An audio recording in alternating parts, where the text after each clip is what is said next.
Baik, Assalamualaikum warahmatullahi wabarakatuh.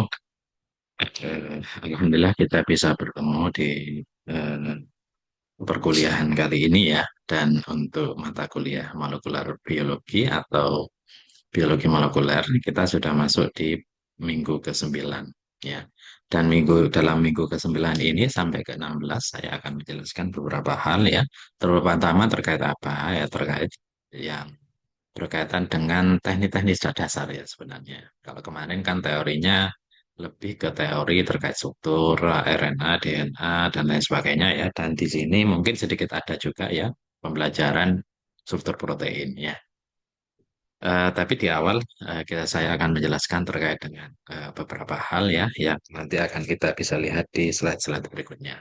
Nah, sebelum kita masuk di materi, saya mereview dulu ya apa-apa yang sudah kita rancang ya, apa-apa yang sudah kita rancang terkait dengan learning outcome atau yang biasa disebut dengan istilahnya capaian pembelajaran mata kuliah atau CPMK ya. Yang di sini sebenarnya kita bisa lihat di sini ya ada beberapa yang pertama misalnya seperti karakter protein, kemudian enzyme assay, kemudian molecular cloning dan rekombinan DNA, kemudian molecular tools and genetic transformation dan lain sebagainya yang di situ nanti ya ketika kita berada di kelas bisa melanjutkan diskusinya ya.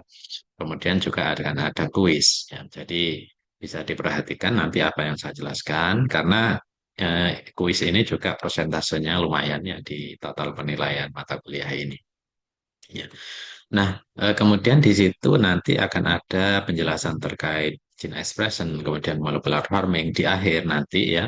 Dan di sini juga ada beberapa frase, misalnya seperti rekayasa plasmid dan juga analisis SCS page.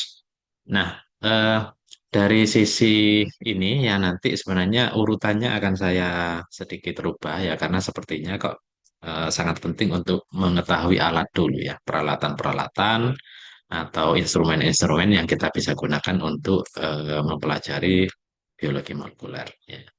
Oke, dan insya Allah sebenarnya sudah dipraktekkan ya di praktikum, tapi dengan ketambahan materi ini insya Allah akan bisa memperdalam pengetahuan ya, sehingga akan semakin memahami apa itu teknik-teknik biologi molekuler.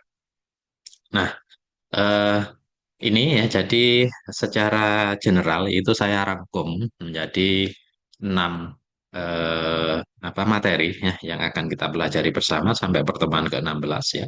Jadi ada tools for study gene and its activity, kemudian molecular cloning dan DNA rekombinan. Ini yang paling penting ya di antara yang lain karena ini semacam ya harus dipahami dan harus merupakan pintu gerbang ketika kita riset di lab yang terkait biologi molekuler. Kemudian ada transformasi genetik, kemudian ada protein rekombinan dan purifikasinya, dan nomor 5 ini adalah assay atau cara bagaimana kita melakukan analisa enzim, aktivitas enzim ya. Dan yang keenam ini tambahan molecular farming karena kita pahami ya di UNED kan salah satu apa namanya visi misinya kan di situ tercantum eh, pertanian industrial berkelanjutan yang mungkin akan kita jelaskan berkaitan dengan molecular farming di mata kuliah ini ya. Nah, untuk eh, kali ini ya saya menjelaskan yang poin satu saja. Jadi kita belajar terkait dengan alat-alat dasar atau teknik-teknik dasar ya. Yang di sini tujuannya untuk apa sih? Tujuannya ya kita agar bisa mengobservasi, agar kita bisa menganalisa ya, kemudian bisa mengukur ya, kan, dan bisa menjelaskan ya atau bisa menentukan, bisa mendapatkan informasi terkait dengan fungsinya. Nah, di sini tentu saja bahan yang kita gunakan ada tiga, yaitu DNA, kemudian RNA, dan juga protein. Ya, masih ingat kemarin dogma sentral dipelajari atau secara detail ya terkait dogma molekuler itu pasti insya Allah sudah paham semua ya. Karena apa? Karena ini memang fondasi dari semuanya.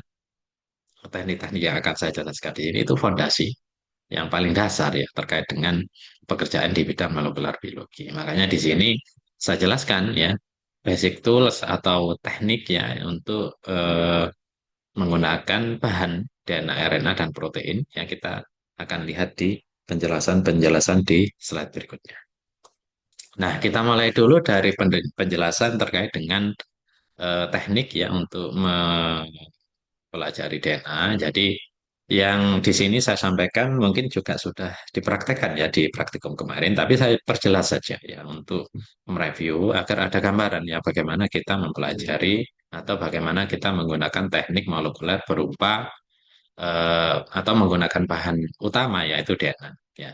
Yang pertama saya sampaikan di sini itu adalah mesin PCR. Ya, ini sudah paham semua ya. Saya kira di pengenalan alat juga sudah dikenalkan waktu praktikum, walaupun mungkin secara online waktu itu ya. Tapi di praktikumnya kan nanti juga akan kelihatan alatnya bagaimana ya. Nah, di sini fungsi utama dan ini alat yang paling penting ya ketika kita belajar biologi molekuler. Alat yang paling penting kenapa? Karena fungsinya untuk apa? Untuk eh, amplify DNA atau memperbanyak DNA. Jadi polymerase chain reaction ini suatu mesin ya yang di dalamnya memang untuk eh, apa memperbanyak DNA, mengcopy ya DNA dalam hitungan juta ya, ya. Jumlahnya bisa mencapai jutaan ya dalam waktu yang sangat singkat, dalam waktu hitungan jam seperti itu. Dan ini ya biasanya kan kita menggunakan yang namanya primer dan primer itulah yang akan menentukan apa spesifitas dari DNA segmen yang atau potongan DNA yang diperbanyak. Jadi silahkan nanti dicek kembali ya mata kuliah bioinformatik bagaimana mendesain primer kan sudah dipelajari di sana. Makanya ini sangat membantu ketika kita menjelaskan PCR ya seperti itu. Ya, sesuai dengan namanya, salah satu bahan utama yang harus ada adalah enzim polimerase seperti itu ya. Nah, kemudian setelah kita amplifikasi melalui mesin PCR, maka kita cek ya hasil produk ya, ya produk PCR atau bahkan genom DNA itu kita bisa cek melalui yang namanya gel elektroforesis. Karena fungsinya untuk apa? Untuk memisahkan DNA. Jadi DNA fragmen yang ukurannya kecil, maka dia akan turun duluan, ya, akan bermigrasi lebih cepat daripada yang ukurannya besar.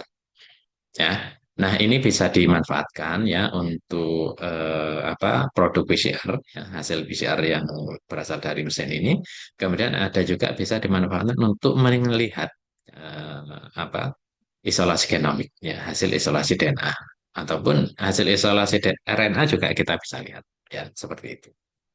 Nah, kemudian yang ketiga, kita akan membahas terkait dengan eh, DNA sequencing, yaitu cara kita mendeteksi atau cara kita mendapatkan ya urutan nukleotida. Jadi ATCG itu hanya bisa dicek melalui apa? Melalui DNA sequencing. Oke, nah ini contoh mesinnya ya kita memang belum punya ya di eh, lab kita belum ada ya dan ini biasanya connect dengan komputer khusus yang di situ kita bisa lihat reaksinya pada saat terjadi atau pada saat berjalan ya reaksi itu di dalam mesin sequencing ini ya biasanya kita misalnya running hari ini itu baru kita koleksi datanya esok hari seperti itu ya. Oke, nah yang berikutnya ini contoh saja ya contoh saja dari penerapan tadi ya penerapan tadi apa tadi ada PCR, kemudian ada elektroforesis, kemudian ada hasil sequencing. Nah, di sini sebenarnya ada satu hal yang perlu saya jelaskan atau saya sampaikan. Sebelum melakukan yang namanya PCR, kita harus apa?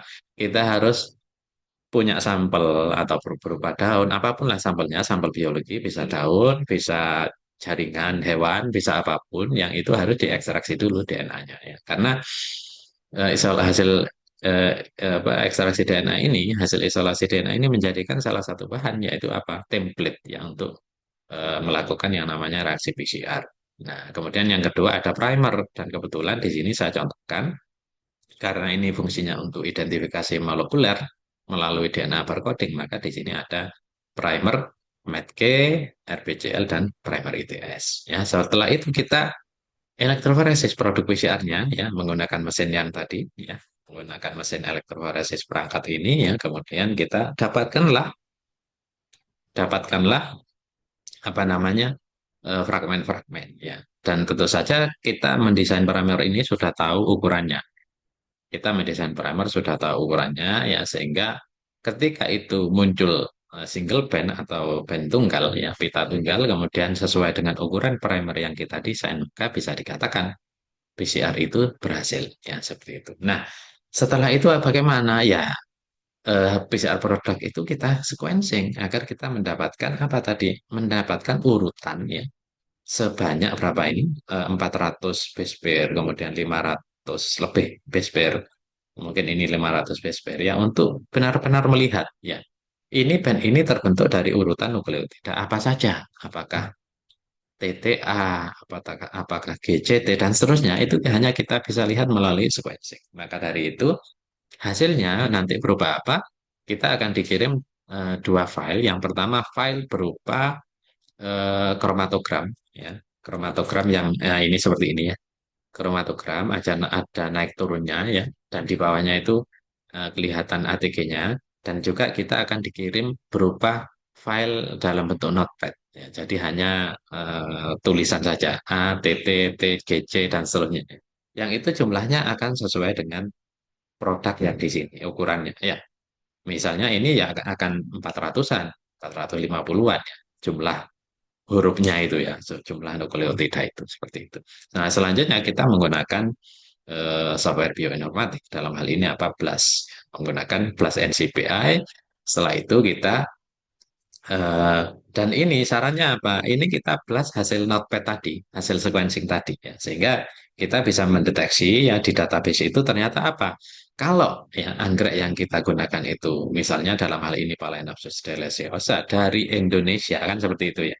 Apakah benar ini urutan sekuennya atau sekuennya sama persis dengan yang sudah ada di Genbank? Nah, kita cek di sini, ternyata apa? Ternyata sekuen yang kita alignment melalui Genbank atau melalui BLAS ini ternyata hampir 100%. Nah, ini bisa dikatakan bahwa ternyata apa?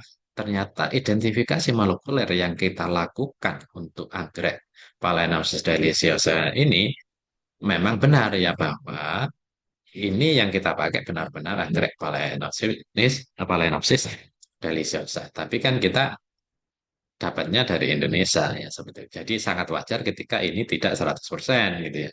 Mungkin ada sedikit perbedaan ya panjangnya atau nukleotidnya mungkin selisih satu dan seterusnya ya atau berubah satu itu sangat wajar karena dari sumber sampel kita sudah apa mendapatkan dari apa namanya dari area atau dari sumber yang berbeda. Dalam hal ini kan kita mendapatkan ini dari Indonesia. Ya, seperti itu. Jadi ini contoh ya bagaimana kita menggunakan DNA basic tools ya untuk mengeksplorasi DNA ya untuk mengeksplorasi urutan sekuen. Ya, makanya saya beri contoh yang paling sederhana ya, ketika kita ingin riset ya, yang sederhana bisa menggunakan yang namanya identifikasi molekuler. Jadi ini urutannya sangat sederhana sebenarnya. Isolasi DNA dari sampel, sampelnya sudah ditentukan, kemudian di PCR, dapatlah band itu, kemudian kita kirim sequencing, kemudian kita analisa datanya. Sehingga kesimpulannya untuk contoh ya, untuk contoh kali ini itu adalah bahwa ITS dan METG itu memang cocok ya untuk identifikasi anggrek Phalaenopsis deliciosa ya seperti itu. Nah, untuk berikutnya akan ada RNA basic tools, kemudian ada protein basic tools, tapi mungkin akan saya apa namanya saya buat di video berikutnya saja ya, karena eh, sepertinya harus dipisah biar videonya tidak terlalu lama ya seperti itu. Namun demikian nanti jika ada pertanyaan bisa ditulis nanti saya kirimkan semacam apa namanya semacam G-form ya untuk diisi ya. Jadi nanti masing-masing mahasiswa bisa mengisi pertanyaan kemudian nanti kita bisa didiskusikan pertanyaan-pertanyaan yang muncul di kelas ya. Saya kira ini dulu ya untuk video pertama, nanti video kedua dan juga video ketiga nanti akan saya kirimkan lagi.